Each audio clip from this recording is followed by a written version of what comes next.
तो अमित शाह को ये बताना चाहिए कि उतना नाम अंबेडकर का लिए तो क्या मिला। तो स्वर्ग का अपोजिट तो नरक ही होता ना, और कोई वर्ड तो मिला नहीं हमें कि अंबेडकर का नाम लेने से नरक मिल जाएगा। यही कहना चाह रहे थे ना। संविधान को खतरा इस संघ परिवार से, हिंदू राष्ट्रवादियों से है।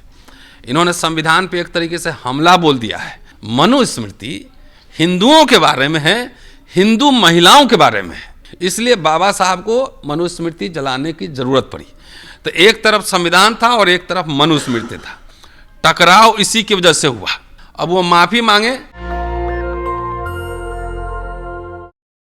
पिछले दिनों सदन में अमित शाह ने बयान दिया कि जिस प्रकार से लोगों ने आम्बेडकर आम्बेडकर आम्बेडकर करना एक फैशन बना लिया है, इतना नाम अगर भगवान का ले लेते तो भला हो जाता, 7 जन्मों का स्वर्ग मिल जाता। इस बयान के बाद तमाम विपक्षी पार्टियां और तमाम सामाजिक संगठन और राजनीतिक संगठन उन पे जो दबाव बना रहे हैं कि वो माफ़ी मांगे और उनको इस्तीफा या तो देना चाहिए। और संसद से लेकर सड़क तक गहमा गहमी है। इसी मुद्दे को लेकर आज हमसे बातचीत कर रहे हैं प्रोफेसर रतन लाल। सर, क्या कहना चाहेंगे? फिर से वो बात आ गई कि संविधान या भगवान, क्या कहना चाहेंगे सर?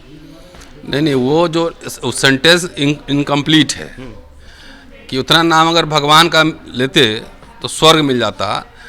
तो अमित शाह को ये बताना चाहिए कि उतना नाम अंबेडकर का लिए तो क्या मिला। तो स्वर्ग का अपोजिट तो नरक ही होता ना, और कोई वर्ड तो मिला नहीं हमें। तो क्या कहना चाह रहे थे कि अंबेडकर का नाम लेने से नरक मिल जाएगा। यही कहना चाह रहे थे ना, नेचुरल आउटकम। तो ये जो उनका स्टेटमेंट है वो कोई ऐसा नहीं है कि स्लिप ऑफ टंग है। ये सोची समझी, वो कोई ऐसा ना स्लिप ऑफ टंग है। एक्चुअली अंबेडकर के बारे में उनके पूर्वज जो है वैसा ही सोचते थे।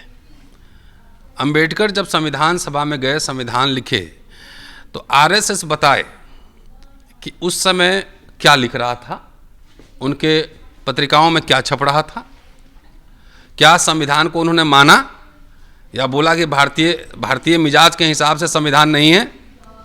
तो अंबेडकर के खिलाफ छप रहा था। अंबेडकर नेहरू के पुतले फूके जा रहे थे, संविधान को नहीं मान रहे थे। ये है ओरिजिनल। तो पिछले चुनाव में आपने देखा कि अंबेडकर, संविधान और आरक्षण मुद्दा बना, तो इसकी वजह से 400 पार नहीं हुआ, 240 पे अटक गए। तो अंदर का जो फ्रस्ट्रेशन है ना, वो एकदम नेचुरल जो अंदर था, उनके अंदर जो सोच है संघ परिवार की, वो सोच सामने आया है। इसलिए मुझे कोई अचंभा नहीं हो रहा है। देखिए, 10 साल से जो लोग साथी मीडिया कवर कर रहे होंगे, लगातार ये बात हम बोल रहे हैं, लगातार रिपीटेडली ये बात बोल रहे हैं कि भाई संविधान को खतरा चाइना, अमेरिका, इंग्लैंड से नहीं है। संविधान को खतरा इस संघ परिवार से, हिंदू राष्ट्रवादियों से है। इन्होंने संविधान पे एक तरीके से हमला बोल दिया है। इनको समस्या कभी जिन्ना से नहीं थी। जिन्ना के साथ, मुस्लिम लीग के साथ तो बंगाल में सरकार बनाए थे। इनको समस्या अम्बेडकर से थी, नेहरू से थी। तो सबसे पहले गांधी को मारा किसने, भी आप जानते हैं। तो गांधी को मारा, फिर नेहरू को निपटाया, है ना, उसको डिफेम कर करके अम्बेडकर को पूजनीय बना के रखा खाली वर्ड्स में कि बाबा साहब जितना झुके उतना, जितना भवन और मूर्ति बने, समझ लो उनके नींव के नीचे ही बाबा साहब के विचारों को ये लोग दफन कर रहे हैं। ठीक है जी। तो असली समस्या इनको अंबेडकर से थी, क्योंकि अंबेडकर समता, स्वतंत्रता, बंधुता की बात कर रहे थे, न्याय की बात कर रहे थे। और इनका संविधान क्या है, किस चीज़ें मानते हैं, ये मनुस्मृति को मानते हैं। तो अंबेडकर जिस दिन जलाए थे मनुस्मृति को, उस दिन वो बौद्ध नहीं हुए थे। वो 35 में बोले थे कि यवला में कि हम हिंदू पैदा हुए लेकिन हिंदू मरेंगे नहीं। 56 में जाके वो बौद्ध धर्म स्वीकार किए। इसका मतलब जो मनुस्मृति जलाए उस समय हिंदू थे। तो मनुस्मृति किसके बारे में है, क्यों जलाने की जरूरत पड़ी? मनुस्मृति क्या मुसलमानों के बारे में है? मनुस्मृति क्या ईसाइयों के बारे में है? मनुस्मृति किसके बारे में, पारसियों के बारे में है, यहूदियों के बारे में? नहीं, मनुस्मृति हिंदुओं के बारे में है, हिंदू महिलाओं के बारे में है, हिंदू महिलाओं के बारे में। इसलिए बाबा साहब को मनुस्मृति जलाने की जरूरत पड़ी। तो एक तरफ संविधान था और एक तरफ मनुस्मृति था। टकराव इसी की वजह से हुआ कि बाबा साहब जो रेजिग्नेशन दिए, उसमें एक सबसे महत्वपूर्ण कारण था, वो था कि Hindu code bill. Hindu code bill क्या था? मुस्लिम महिलाओं के बारे में था, ईसाई महिलाओं के बारे में था, यहूदी महिलाओं के बारे में था, कि हिंदू महिलाओं के बारे में था। जिस हिंदू महिला को, चाहे जिस जात का हो, उसको दोयम दर्जे का रखा गया था हिंदू समाज और धर्म में। उसको बराबरी, उसको संपत्ति का अधिकार सब देने की बात थी। तो इससे समस्या मुसलमानों की थी, यहाँ के ईसाइयों की थी कि मनुस्मृति वालों की थी? समस्या तो इनको आरएसएस हिंदू महासभा को थी ना, समस्या मनुस्मृति को मानने वालों की थी। तो ये अमित शाह ने जो बात कही है वो बात वो नेचुरल अभिव्यक्ति है, उनकी जो वैचारिक विरासत है उसकी नेचुरल अभिव्यक्ति है। और ये लड़ाई वैचारिक नैतिक लड़ाई है, ये पॉलिटिकल लड़ाई है। अब वो माफ़ी मांगे, शैक करें, लेकिन देश भर में प्रोटेस्ट चलेगा। और दलित समाज खास तौर से, वैसे तो देखिए एक तो बनारस में बच्चा को मार दिया गया, बनारस का ही है ना, तो वो तो दलित नहीं था। ये लड़ाई जो जवाहरलाल नेहरू के समय लड़ाई थी, संविधान सभा में इन लोग की हैसियत नहीं थी विरोध करने की, तो बाहर विरोध कर रहे थे। तो जो लड़ाई जवाहरलाल नेहरू, संविधान सभा, अंबेडकर उस समय लड़ रहे थे मनुस्मृति वालों से, वो लड़ाई देश के सामने पुनः सामने आ गई है कि जो संविधान को मानते हैं एक तरफ होंगे, जो संविधान को नहीं मानते हैं वो मनुस्मृति वाले खेमे में रहेंगे, जिसमें दलित, शूद्र, अतिशूद्र भी हो सकते हैं। और इधर संविधान को मानने वाले में वो ब्राह्मण, मुस्लिम सब कोई हो सकते हैं। तो ये वैचारिक लड़ाई है। और इसलिए अभी मैंने कहा कि जितने दलित सांसद हैं उस खेमे में उनकी भी भर्त्सना होनी चाहिए। अगर बाबा साहब नहीं होते तो शायद संसद में नहीं होते, कहीं कुछ और करते रहते। ठीक है साहब जी। तो सर आप एंकर हैं सर जो मनुस्मृति का समर्थन कर रहे हैं, महिला हैं वो, देखिए नहीं, सवाल है कि उन्होंने मनुस्मृति पढ़ा थोड़ी है, समर्थन करने के लिए पैसे मिलते होंगे, है ना, सैलरी मिलता होगा। उन्होंने मनुस्मृति पढ़ते तो उसमें जो प्रावधान है, एक बार मनुस्मृति एक बार लागू हो ही जाए सब अक्षरशः, उसके बाद देखते हैं उनका स्थान कहाँ होता है, ये भी तो देखा जाएगा। सर आप कह रहे हैं कि स्लिप ऑफ टंग नहीं है, सोची समझी रणनीति है, क्या मंशा लगती है आपको? सोची समझी रणनीति नहीं है, नेचुरल जो अंदर था ना, ये लोग घर के अंदर बात करते होंगे ना, है ना, अपने अपने मीटिंग में बात करते होंगे, तो यही सब बात करते होंगे।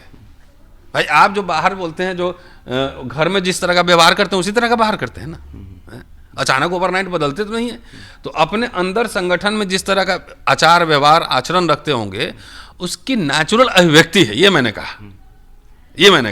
तमाम विपक्षी दलों पे वो आरोप लगा रहे हैं कि हमारे बयान को तोड़ मरोड़ कर पेश कर रहे हैं। नहीं तो सामने वो तो अवेलेबल है, उसमें संसद टीवी में अवेलेबल है, पार्लियामेंट के प्रोसीडिंग्स हट गया है क्या, वहाँ भी अवेलेबल है।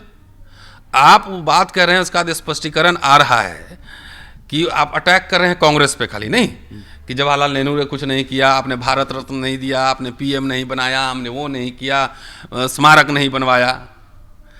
तो ये तो नहीं कह रहे हैं कि हमने अंबेडकर और जवाहरलाल नेहरू दोनों के पुतले फूके, ये भी कहना चाहिए ना भाई। अंबेडकर एक पॉलिटिकल पार्टी चलाते थे, एक पॉलिटिकल एक्टिविस्ट थे, जवाहरलाल नेहरू लीडर थे, वो भी पार्टी में थे, कांग्रेस के थे, दोनों में वैचारिक मतभेद थे, लेकिन दोनों एक कैबिनेट में काम भी कर रहे थे। तो रोज क्या जवाहरलाल नेहरू से वो झगड़ा करते थे कि हेलो भी करते होंगे, साथ में खाना भी खाते होंगे, चाय भी पीते होंगे, उसी कैबिनेट में वो मिनिस्टर रहे कि नहीं रहे। जब रिजाइन दिए तो सबसे बड़ा कारण क्या था, हिंदू कोड में आरएसएस हिंदू महासभा विरोध कर रहा था, तो ये आरएसएस के दबाव में रेजिग्नेशन हुआ, क्योंकि जवाहरलाल नेहरू अनकंफर्टेबल हो गए थे, उनको देश चलाना है और एक देश विभिन्न तरह के लोगों का संगठन है। ठीक है, तो जितना स्पष्टीकरण दिए हैं, एक बात बताइए, जितना आप बेच रहे हैं, जितने संस्थाओं को बर्बाद कर रहे हैं, वो बना कब? भाई मेरी बला से कोई प्रधानमंत्री बने या न बने, एजेंडा क्या सेट कर रहा है ये हमारे लिए इंपॉर्टेंट है ना।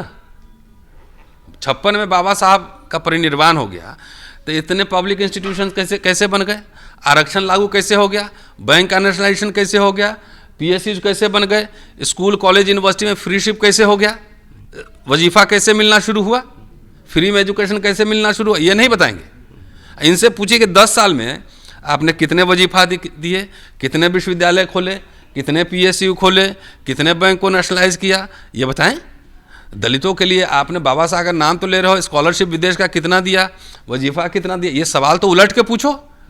भाई नेहरू अम्बेडकर में झगड़ा था मान लिया, लेकिन बाबा साहब के बाद वो नेहरूवियन एरा में काम ये सब तो हुए ना, जहाँ की दलितों को भी स्पेस मिला कि नहीं मिला। आपके पिताजी, आप दलित होंगे तो आपके पिताजी भी नौकरी किए होंगे, तो इसी 3-3 नौकरी मिला होगा। सर तो वो संविधान और मनुस्मृति की बात कर रहे हैं, लेकिन जीतन राम मांझी जो हैं वो उस तरफ खड़े हैं। ऐसा है, पहले मैं बोल चुका हूँ, ये सब तनखैया लोग अधिया पे ढेला ढोता है, समझ गए। अब बिहार जाइएगा तो अधिया पे ढेला ढोना एक बहुत कहावत है। तो इनका जो है क्या कहा जाए। मैंने पहले कही थी कि वैचारिक लड़ाई है, ये व्यक्तिगत मुक्ति के लिए लड़ रहे हैं। शुक्रिया, थैंक यू। नेशनल दस्तक की आपसे गुजारिश है कि अगर इसको बचाना चाहते हैं तो नेशनल दस्तक को सब्सक्राइब करने के लिए रेड कलर के सब्सक्राइब बटन को दबाएं, फिर बेल आइकन की घंटी दबाएं। नेशनल दस्तक को बचाने के लिए बहुत जरूरी है कि हर खबर को शेयर करें, लाइक करें, कमेंट जरूर करें।